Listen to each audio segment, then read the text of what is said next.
Hi, it's Josh from BrightTALK. I'm here with Kaushik Guruswamy, CTO of Menlo Security. Thanks for joining us. Thank you for having me here. So do you want to give us your background? Sure. So I built the first intrusion prevention device at a company called OneSecure way back in 2001, I think. And then I was at NetScreen, Juniper. I had my own company for a few years. And post-acquisition, I'm now CTO at Menlo Security. So when we start with Menlo's speciality, we're seeing infinite numbers of malware coming into the system. What's the source of the malware? We actually did an analysis. We took the most famous 1 million websites, and it's called the Alexa 1 million. And we kind of looked at all of them and analyzed them. And what we found was 1 in 3 of those websites were risky. Okay? And 1 in 5, they were running really old versions of software like PHP released in 2006. Okay? And that, we believe, is the source of malware, because every time you go to visit a website, 95% of the requests from your browser are coming from all these different domains that are running really vulnerable software.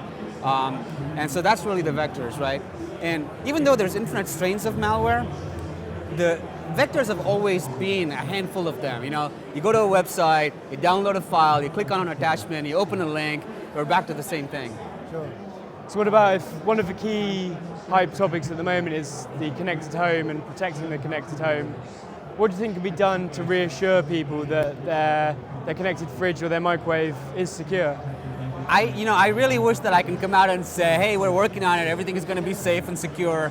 But I think the reality is it's increasingly becoming a very, very risky place, right?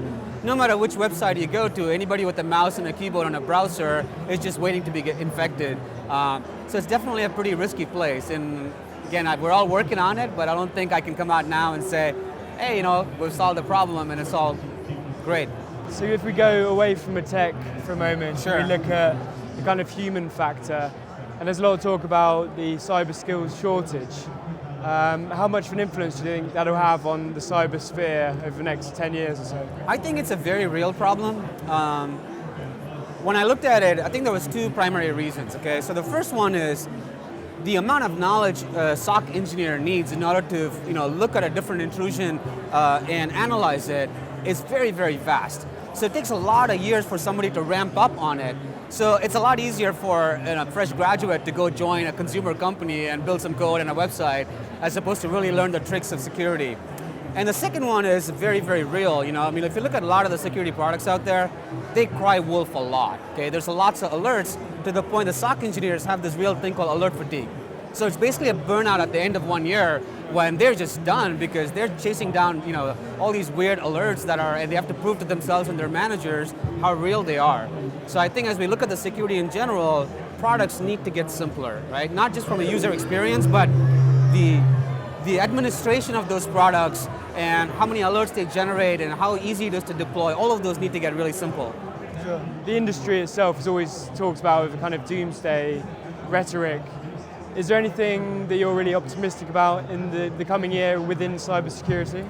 It's actually interesting, right? Security for a long time has been insurance selling. We scare people by selling them vault and safes and locks and everything else. And at Menlo, we kind of took a very positive approach. If you walk by our booth, you'll see that the tagline is, imagine there's no malware, or we're a big Beatles fan, but the idea is every single security product ever invented, ever built, it constantly looks at the world and tries to analyze whether something is good or bad, okay?